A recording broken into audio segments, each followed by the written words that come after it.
तो उत्तर प्रदेश में 5वें चरण का चुनाव जो है समाप्त हो चुका है और साधना न्यूज़ की टीम जो है इस समय अयोध्या जनपद के रुधौली विधानसभा में है और यहाँ बसपा प्रत्याशी अब्बास अली जैदी हैं, उनसे बात करते हैं कि किस तरीके का आज जो है दिन आपका रहा। धन्यवाद। साधना न्यूज़ को भी बधाई दूंगा। आप लोगों ने बहुत ही जागरूकता फैलाई और बहुत अच्छी तरह आपने कवरेज किया, निष्पक्ष कवरेज किया। कल शाम से लगातार पोलिंग के समापन के बाद से लेकर अब तक तमाम बूथ के एजेंटों से, बूथ के अध्यक्षों से और बहुजन समाज पार्टी के संगठन के लोगों से समीक्षा हम लोग लगातार करते आए हैं। तो शुभ संकेत है। पहली बार ऐसा देखने को मिला है कि रुधौली विधानसभा क्षेत्र के जनमानस, आम लोग ये चुनाव स्वयं का चुनाव समझ करके लड़ रहे थे और ये वास्तविकता भी है कि ये चुनाव रुधौली विधानसभा क्षेत्र के अस्तित्व का चुनाव था। ऐसा सभी लोग मान भी रहे थे और सबने बढ़ चढ़ के हिस्सा लिया।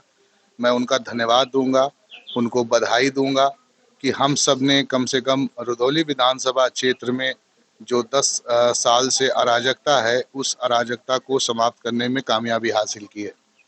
क्या कहेंगे, पूरी विधानसभा में आपने समीक्षा भी की होगी, तो क्या लग रहा है आपको? विधानसभा क्षेत्र में बहुजन समाज पार्टी का कैडराइज्ड जो कार्यकर्ता था वो भी बहुत मेहनत कर रहा था। संगठन ने बहुत मेहनत की। उसके अतिरिक्त व्यक्तिगत तौर पर जो हम लोगों से जुड़े लोग हैं और उसके अलावा भी क्षेत्र के सभी सम्मानित और प्रतिष्ठित लोग अपने-अपने गाँव में, बहुत से ऐसे गाँव हैं समय के अभाव कारण जहाँ मैं नहीं जा पाया प्रचार में। उसके बावजूद भी उन गाँव से बहुत अच्छे संकेत आए हैं और भारतीय जनता पार्टी के विधायक के खिलाफ एक तरह से लामबंद होकर के मतदान हुआ है। निश्चित तौर पर बहुत अच्छी और बहुत बड़ी जीत होने जा रही है। यहाँ पे क्या माना जाए, किससे लड़ाई थी? देखिए, जो मतदान का रुझान आया है या जो हम लोगों ने समीक्षा की है, चुनाव में फिलहाल हम ये कह सकते हैं कि समीक्षा और मेरा व्यक्तिगत जो अनुभव है, क्योंकि 4 चुनाव मैं विधानसभा के लड़ चुका हूँ, उस हिसाब से मैं कह सकता हूँ कि लड़ाई यहाँ पर किसी के साथ भी नहीं हुई। भारतीय जनता पार्टी और समाजवादी पार्टी के बीच में कहीं-कहीं पे ज़्यादा संघर्ष दिखाई दे रहा है, तो ये बता पाना मुश्किल है कि इन दोनों का परफ़ॉर्मेंस फाइनली क्या निकल के आएगा। उसके लिए हम लोगों को काउंटिंग तक इंतज़ार करना पड़ेगा। अच्छा, जातीय समीकरण की अगर बात की जाए तो मुस्लिम मतदाता यहाँ ज़्यादा हैं, तो कितने आपकी तरफ होंगे? देखिए, जातीय समीकरण और धार्मिक समीकरण इस बार कुछ काम नहीं आए हैं।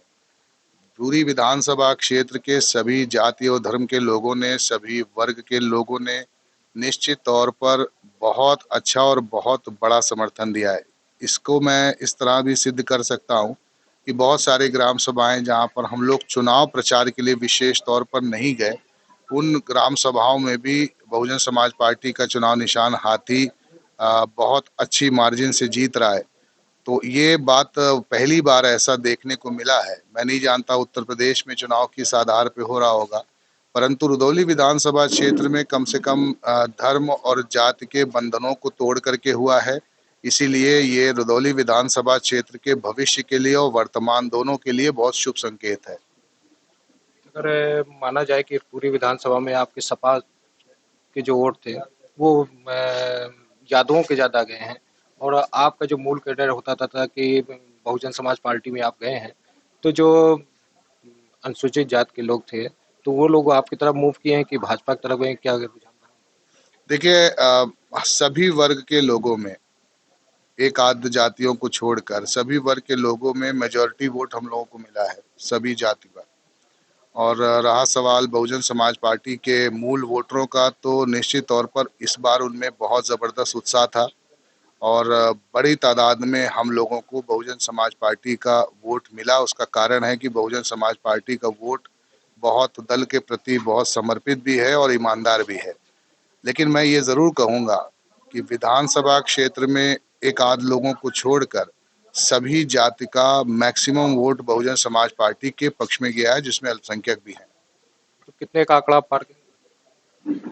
देखिए, हम लोगों का लक्ष्य तो जो था वो 1.25 लाख वोटों का था और मैं ये कह सकता हूँ कि निश्चित तौर पर हम अपने उस लक्ष्य के आसपास ही रहेंगे। तो रुधौली में कितने परसेंटेज रहा? रुधौली विधानसभा क्षेत्र में लगभग 62% मतदान हुआ है जिसमें कस्बा रुदौली में भी 60% के आसपास मतदान हुआ है। तो 62% मतदान के हिसाब से लगभग 2,12,000 के आसपास वोट हुए हैं।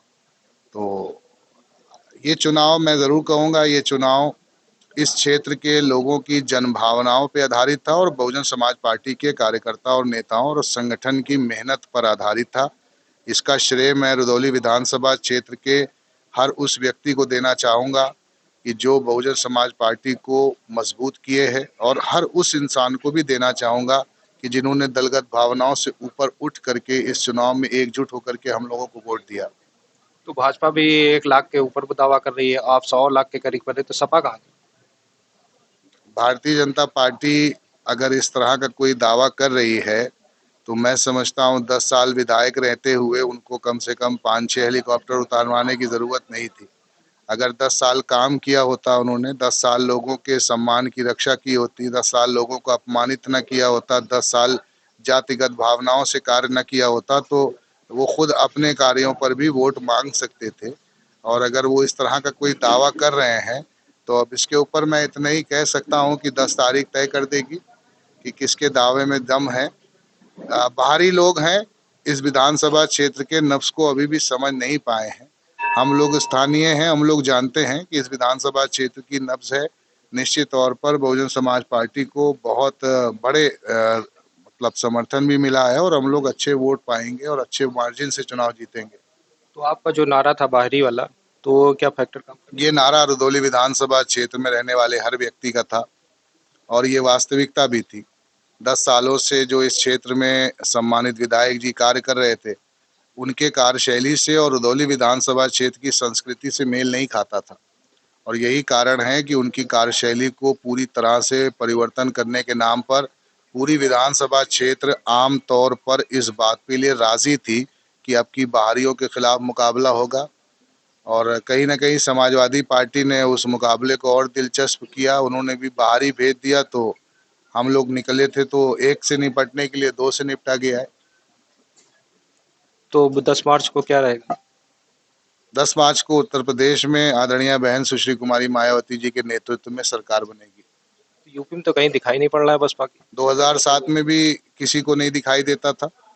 2007 में मैं चुनाव जीता था। 2007 में भी पूरा का पूरा मीडिया और जितने भी राजनीतिक विश्लेषण थे, सभी कहते थे कि या तो समाजवादी पार्टी की सरकार बनेगी या भारतीय जनता पार्टी की सरकार बनेगी। बहुजन समाज पार्टी के गठन के बाद से लेकर 2007 पहला मौका था जब बहुजन समाज पार्टी की फुल मेजॉरिटी की सरकार बनी थी। इस बार भी वैसे ही होगा। साइलेंट मतदान हुआ है।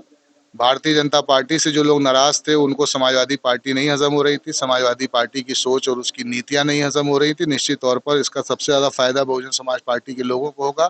और मैं अपने चुनाव से इस बात को इंसाज कर सकता हूँ कि बहुजन समाज पार्टी का संगठन, जिसको रुदौली विधानसभा क्षेत्र में हम लोग कमज़ोर मानते थे बाहरी लोगों के लड़ने के कारण, परंतु मैंने इस चुनाव में 20 दिनों में देखा कि बहुजन समाज पार्टी का संगठन बहुत मजबूत है और बहुजन समाज पार्टी का कार्यकर्ता भी बहुत समर्पित और ईमानदार है।